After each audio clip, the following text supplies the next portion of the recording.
Hey folks, welcome to the Busy and Broke Hangout about scaling your team. Um, Wanted to just spend a few minutes before other folks joined us talking about my experience scaling a team. When I had my company, Creo, we started as three guys and pretty rapidly realized, probably as you have too, that the reality is every day you leave some things undone. And when you leave things undone, this might not seem like a very intuitive idea, but whenever you leave things undone, you're actually leaving money on the table. I mean, if you could have had a perfect size for your team, then you would never leave anything undone on a given day. Every day's worth of demand would have been met by your amount of supply. And tomorrow there would be more demand. Maybe that sounds like an odd way to look at it, but I realized that given the fact that each of us only gets 24 hours in a day, that when days or weeks, or oftentimes in our case, months went by, and we were still leaving work on the table, as I called it, then that was really our first sign that we ought to start to scale. And I want to be clear that this was not a singular item of being too busy today. Or being too busy in general that I couldn't do the work as needed by the client in the amount of time they needed. What I began to look for was a systemic, repeated process or symptom that I was always too busy, that we were always too busy as a company. And that was one of my first sort of inclinations that it was time to scale the team. It was time to hire. A lot of people ask, well, when is it the right time? And I think that there's good information out there about, your finances, about your ability to manage a team, things like that. But I just want to start off by saying that if you have a demand that is persistently greater than the supply, then it's probably time to expand your supply, and that's a good scaling indicator.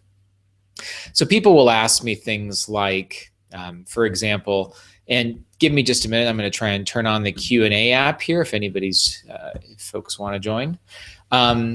People will ask things such as, sorry, my brain, there's somebody who just joined. So one of the first questions I always get is, how much money should I have in the bank? And there's a lot of different answers to that. I don't think there's one particular answer. But I do think you ought to first consider, what kind of scaling am I going to do? Am I going to do a contractor scaling, or am I going to do an employee scaling? And by the way, Eric, this is a video hangout. So nice to see you, and feel free to ask questions. Hi, Leon. And I will look for your guys' question in the list there. But so of course we ask ourselves, do we scale by adding employees? Do we scale by adding partners, or do we scale by adding contractors? Contractors, as you know, are the least amount of commitment generally. They're the folks who, by the very nature of the relationship, expect that it's going to be a transient relationship and that you'll use them for a while, but there's really no promises being made. I'm sure you found that as a contractor yourself. Typically, these are by the hour or fixed bid kinds of resources. Then we have employees, in which case oftentimes we imagine we're going to be building culture in an organization, long-term people in the organization. And so therefore, we like to think that we want to have 1 or 2 or 3 months possibly worth of salary in the bank. I hear that a lot. And then we have partners. And when do we add partners? And I'll just tell you my story. I think that's the easiest way, because frankly, there are no definitive answers. Unfortunately, I think you're going to have to find your way through this a bit by yourself, but possibly my story can serve as an example, both good and bad, to others. So first of all, I started with one other partner. And I did that not because of a scaling issue, but because I simply didn't really know how to do some of the work that I needed to do. And really was very inception of the business started with 2 people. But pretty quickly, these 2 technologists, myself and the other person, realized that there was no way we were ever going to be good enough at design. And since we were a web development company, design was important. And so we eventually while we did think about hiring as an employee or as a contractor, a designer, we felt that having design as a core part of our business was going to be so important that we would need to bring that person on as a partner, not just as an employee. So we went out and we found a partner. We found someone who also wanted to own a company and who wanted to leave their full-time job. And we basically brought that person into the partnership. I think that person added tremendous value and brought an enormously different and good perspective, including convincing me to switch to Mac, which I'm ashamed to say took me so many years. But the reality was that we needed someone who could come in and work for no pay and bring a particular skill to the table. And like at the time, a partner was the only thing that made sense to us. How do we actually get these skills in-house long-term when we can't afford to bring them on? And for us, a partner, it made sense. So that's what we did. As time rolled on, we expanded by hiring contractors. And we hired a technical contractor, and then I think we hired a design contractor because we just weren't sure of the ebbs and flows of work. And I'm sure you've all been there. Then at some point, we realized that we were consistently leaving work on the table, as I'll call it. And that's what I started to talk to earlier. Consistently leaving undone items on the table, which if I'd had people there, I could have asked them to do it and I could have earned that money that day. Because what I found is at the end of each month, instead of when I would sit down to do the invoicing, I would not be thinking to myself, wow, this is great. I have such satisfied clients because I'm sending them a bill for the month's worth of work. I found myself consistently saying, you know, I'm going to send them this invoice, but there's so much more we didn't get to. There's just so much more they would have wanted from us, so much more focus, so much more outcomes, so much more demand. And after I had done that a couple of months, that's when I started realizing, okay, I need to scale this thing. I need to capture the money that people are willing to pay me. And so then it just became a matter of how. The first employee we ever hired, we hired first as an intern, which worked out great. If you're not running internships, I absolutely highly recommend it. I think if possible, don't run remote virtual internships, but run internships where you can get college seniors, college juniors to be in your office, shoulder to shoulder with you, where you really get to know them and you get to throw hard problems at them. And frankly, they're cheap and you get to find out if they're a good fit for, in our case, what was the chaos in the early days of working at a small consultancy that was really trying to figure everything out. So our first hire was a really good hire from a culture fit and a technology perspective. And he became one of the people that really got the company from a sort of a mindset perspective. And he became one of these people that we could kind of throw any problem at and know that he would do a good job, that he would be able to produce a solid solution, or that he would at least be able to go in and tell us, for example, he was a web guy and we ended up teaching him iOS, and then we taught him Unity programming. And so he was just the right kind of person for our company. We brought him on as a salaried employee, so we had a fixed amount of cost per month, and we did provide benefits eventually. And we had a very strong desire to keep him forever, as you would expect when you have an employee. Many of the problems that agency owners face is they actually, and I think this was true for me too, as much as we want to build a great team and we want to be highly loyal to our folks, we actually tend to have an inappropriately strong desire to be loyal to them, even more than is reasonable. For example, as partners, we did the thing that most of you might be doing, although I would not advocate for it. And that's, for example, to say, well, paying my people and my contractors is far more important than paying myself. And therefore, there would be months that I don't get paid. And I won't tell anybody about it. That's just the joys and pains of having an agency. And so I would say to you, you probably shouldn't be scaling with employees until you can pay yourself regularly and in a pretty consistent amount of money that you need. Now, this might seem counterintuitive, but the biggest problem when you have an employee, I think, is, or even contractors, but typically employees, is you start to think that you owe them something greater than you owe yourself, that somehow their needs must come before your needs.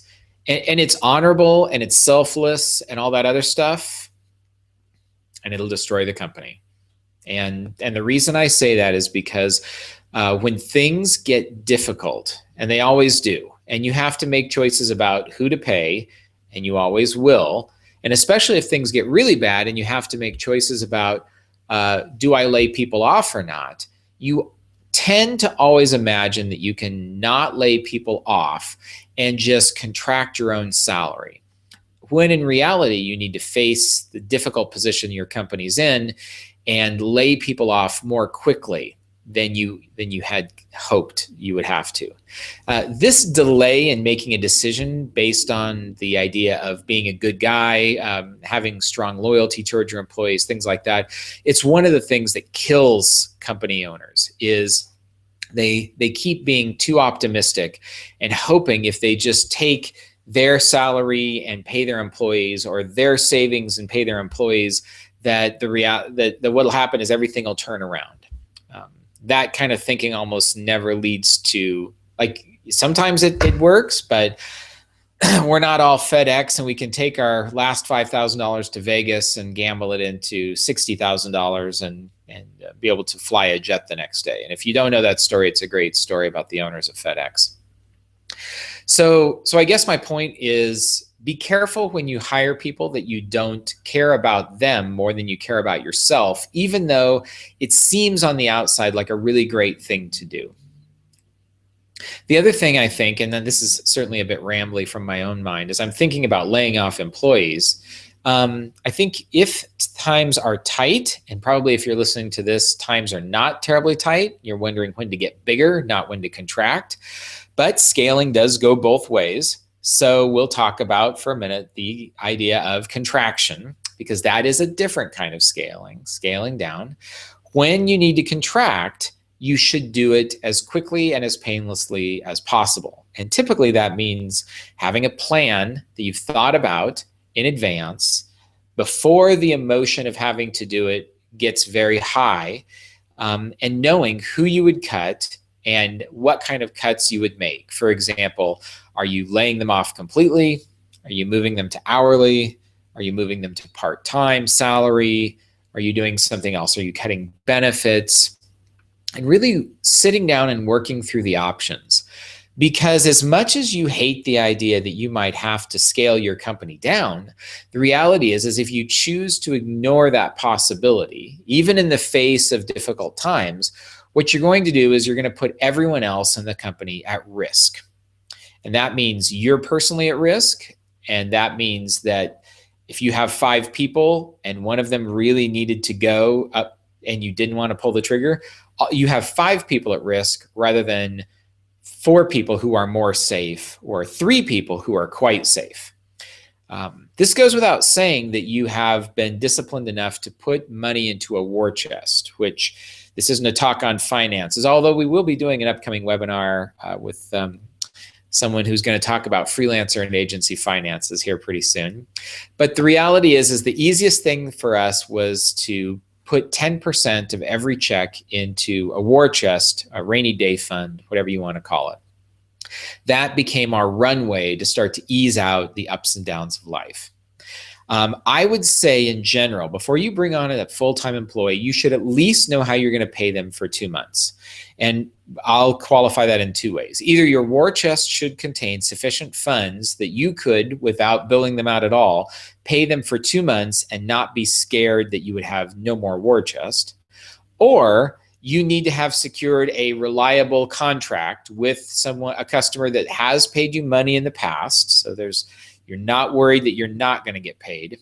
And you need to bring on someone to do work in that contract that's at least 2 months long. Not sure why I think 2 months. I'm sure that Brennan and other people have better data about it, but that was what my gut told me. If we could get through a couple of months, I probably could get things rolling and get them billable enough that they could sort of be pulling their own weight. Now realize when you hire this person, day one, they are not going to be effective. They are going to be lost and confused. They won't have the software set up. You're going to spend days getting them up to speed on the projects and the environments and all that other stuff. And a lot of people ask me, well, Marcus, do I bill for that or do I not bill for that? And the way we did this, and do I go tell my client, oh, I have a new guy, and so that means that I don't want, I'm not going to bill you full price. Here's my perspective. Don't change the price, because once you lower the price, you immediately send a signal that price is a negotiated thing. And it was hard for you to get the price you wanted. You should keep it. But what you can do behind the scenes is you can only bill a percentage of their hours. So for example, day one of a person, they would come into my office, it would be the first day. I would bill 0% of their hours for usually days 1, 2, and 3. They would keep track of them, but even if they worked on a project setup or things like that, even if they were a little bit effective, for 3 days, I didn't bill them at all. Generally, for the next week, I would bill them out on the project they were working on at 25%. I would usually do that for 2 weeks, actually. And then after 2 weeks, I would evaluate, do I go to 50, 75, or 100% of their hours being billed? Now, this is an important distinction because it means on the invoice, if you're working by the hour, a client does not see junior programmer Bob, normal rate, $100 an hour, 50% discount for new employee onboarding, effective rate $50 an hour or $25 an hour. Instead, if Bob put in 80 hours during a pay period, I might only show 10 of those hours as billable in the first few weeks because I was really bringing them up to speed. So again, given that the rate is really difficult for most of us to get in a client negotiations, I don't like to start changing it. I just like to bill out a lower percentage of the person's time. Even if they're working on the project full time, I'll only invoice the client for a percentage of it. So what should you expect from new employees as they're coming up to speed, or new contractors? How long should it take? Well, clearly it varies. And one of the things that I would recommend is you be able to tell a bit more about how long it will take by implementing a try before you buy model. Now, this is really common, right? So I would always bring on, I take that back. After bringing on a few people, not all of them working out, I implemented this try before you buy model where every person we brought on as a new employee prospect had to be a full-time contractor for 3 months. We would set an hourly rate that was going to be equivalent roughly to the wage we were going to pay them, probably a little bit more because we expected them to take their own taxes out. And for all effective purposes, though, they would work full-time. We would provide them with equipment. They would act like a member of the team for 3 months. And the goal there is to figure out, okay, is this person as good as they appear on paper, as good as their GitHub account looks, as good as their Stack Overflow questions are, all that other stuff. Because there's so much more that goes into simply hiring someone than just handing them technical tasks, algorithms, right? There's communication, and there's the way they get along with employees, and do they kind of fit the company culture, and a host of other things that you really can't tell until after you've already brought them in-house. And for most of us, we have the impression that once we make the offer, it's going to be too late. Now, this isn't exactly true, at least in the state of Oregon where I live. Oregon is an at-will employment state. And best I can tell from my attorney, that means that the employee is there at their own will, and I as the employer am there at my own will. And so that means either of us can terminate the relationship at any time for any reason. Other states, I think, may vary greatly in how they deal with this. You should check with an attorney, especially one who's knowledgeable about employment law. But the reality is you're not making a marriage commitment. You're not making a forever commitment. And so one of the best things that companies do to create high-performing teams and groups is they know how to prune the tree effectively. And emotionally, firing people for us was difficult. We did it on multiple occasions. We did layoffs. Things weren't always fun. But the reality is when someone is not performing, the best thing that you can do for them and for your team is to get rid of them, is to help them find a better place to go, as we might call it. Most employers, most of you out there, just don't like this idea at all. You don't like the idea that people won't work out. You don't like the idea of having difficult conversations with people where you're actually firing them. But the reality is if you're going to hire people, you're going to fire people. If you're going to bring on contractors, you're going to get rid of the contractors. I will have folks ask me from time to time, Marcus, should I hire family members or best friends? I have this great friend of 10 years and he's really good and I think it'd be great if I could bring him on.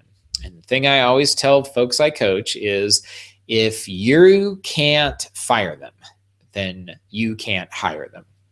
You have to be able to put the needs of the company and the best thing for the company before your own needs, to some extent, before the needs of a friend, no matter how long time a friend and how much you trust them they are. And so because of that, I actually resisted for about 7 years when I had two partners in a real company. I resisted hiring anybody that I knew well or any family members. And to be honest, the hardest layoff I ever did, and the person that I still feel the worst about laying off, even though they got a great job, was the one time I violated that rule a little bit and I hired someone from a previous company that I'd worked with for about a decade, and I considered us to be friends. And walking in there and having to tell that person, we're laying you off, it's not working out, we're giving up. That's probably one of those memories I'll remember forever. It still makes my stomach hurt to remember it. Contrast that with the other people that I just had a pure employee relationship with. I remember it as uncomfortable, but not gut-wrenching. And again, I think that it's important that you acknowledge that if you're going to scale up, that means you're going to scale down. That means there's going to be times that are going to necessitate firing people. Now, nobody's asked this question, but how do you go about firing someone? How do you go about laying someone off? When do you know the time is right?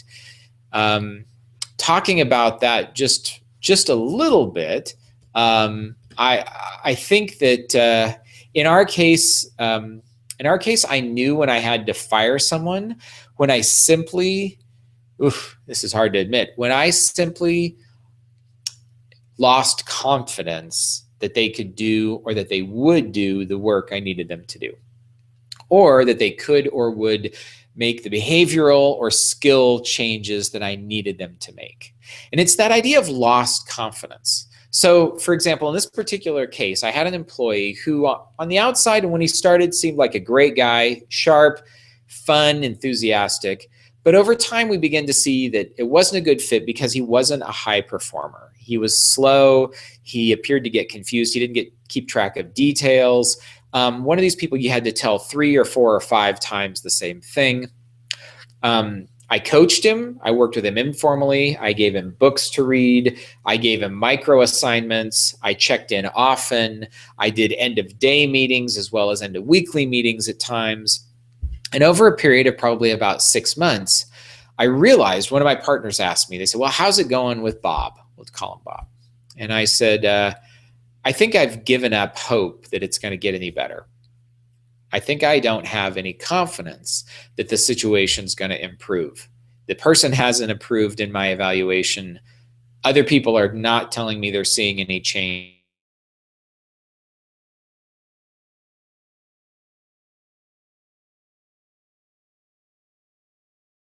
I realized it was time to get rid of the person. So my metric after that was when you have done as much as you can and you no longer possess confidence or hope that your efforts to help this person become what you need them to be or to be able to be the contributor that you need them to be, when you've lost that, in my opinion, it's time to pull the trigger. It's time to get rid of them. And you probably should speak with your, I spoke with my attorney in advance. He made sure that I had documentation, which I did, where I had actually told this person it wasn't working, and put them on an action plan and things like that. Very dull sounding things like action plans. But the reality is it's only fair to let people know that they're on thin ice. So as you think about getting rid of someone, while it might be the most comfortable for you to walk in one day and say, Bob, it's not working out, you're fired, and I know we've never talked about this before, but I'm the boss and I can do what I want. And I say, and Bob looks at you and he's like, oh my gosh, I didn't see this coming at all. I can't believe it.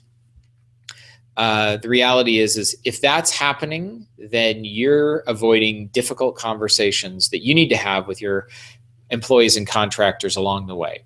You see, you need to actually be guiding and correcting them in small measure, as though you were driving a car and you're sort of steering the car, making small corrections on the way to the store, not just making the car do a complete 180, which surprises everybody in the car and gives them whiplash.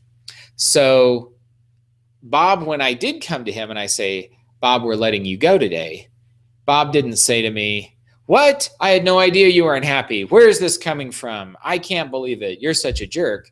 Bob looked at me and said, okay, well, I tried and didn't work out. And I said, yep, no hard feelings.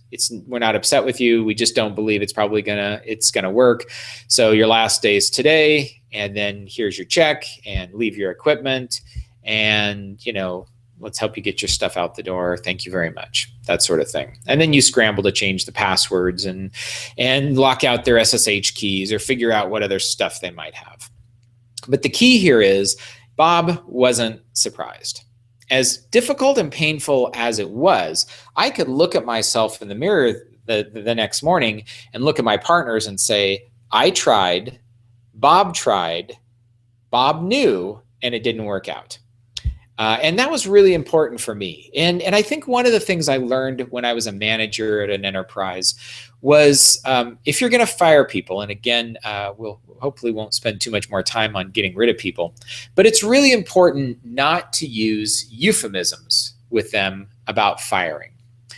I'm a big fan of being really straightforward. For example, terms like, it's not going to work out, and although I just said it this way, letting you go or going in a different direction or whatever, those kinds of terms don't evoke the same kind of stomachache that an employee needs to have when you tell them, Bob, if this behavior continues, if we can't fix the problem, I'm going to have to fire you. That's an honest, clear statement that puts everything in the proper perspective. If you say, Bob, we're going to have to go in a different direction if this doesn't work out, which is a common phrase I hear from people who think they're being kind but are really just being confusing, then Bob may think you're going to put him in a different role, when in reality, that's not what you mean at all. So when and how to scale, there's so many more things to talk about, but the reality is it really, I think, has to do with you finding what it is that you need. I think a few highlights as we sort of wrap up here, and we won't use the whole hour unless there's questions from folks. Be careful with remote workers, not from the sense of they are dangerous or might screw you or anything like that, but don't underestimate the difficulty, even with Slack and Asana and Basecamp and HipChat and all that stuff, the difficulty of working with remote workers. Because as you start to work with people and scale your team, the number one most complicated, difficult thing you're going to have to do is delegate to them, is communicate with them, is ensure that they understand what needs to be done, and then check on them to ensure that it got done correctly. That is so much easier done in person if possible, at least for a time, when you can create a communication pattern, when you can get to know each other's communication styles. So if you're remote, at least spend a lot of FaceTime over Skype and Google Hangout and things like that. Also, don't if you have remote folks, which is great for people sometimes, don't underestimate. Sometimes people live in really chaotic work environments. It wasn't long ago that a remote worker who was a very nice, hardworking guy went offline for about 3 hours unexpectedly. And I asked him, "Where have you been?" And he said, "Well, I was cutting a pig out of a rain barrel." And I said, "I don't know what that means. Is that a euphemism, cutting a pig out of a rain barrel?" And he says, no, the pig got stuck in a plastic rain barrel and couldn't back out and was freaking out. And my daughter, so there was a long story that went with it. And I realized at the time that my mental model of this person's world was completely inaccurate. And that meant, to some extent, my expectations and communication patterns weren't tuned well enough to know that at any given time, this person might have to cut a pig out of a barrel, chase a dog off a property, rescue a chicken from a fox, or go repair a hot tub, all of those being real things. So one of the things that I do now is when I engage with remote workers, I try and understand very clearly the environment that they work in. And I really look for people who are experienced remote workers and who can create for themselves an environment that is productive, that is going to allow for the necessary focus. That has been a rambling of scaling your team for fun and profit. The fun and profit comes in our last little minute here, if there's no other questions. The fun and profit comes in seeing billable rates of $150 an hour, not just apply to 1 or 2 or 3 people, but to apply every day to 10 or 12 or 15 people. And to be able to do projects at the $200,000, $400,000, $600,000 range that you simply couldn't do before. It is a lot of fun to make money. It is a lot more risk to be dealing with numbers that big and to have payroll and other kinds of obligations. So be careful how you scale your team. And I hope this has been useful if you're thinking about scaling, when to scale, and also, unfortunately, remembering that scaling up means at some point you'll have to scale down as well. All right. Talk to you DYFC folks later. Thanks.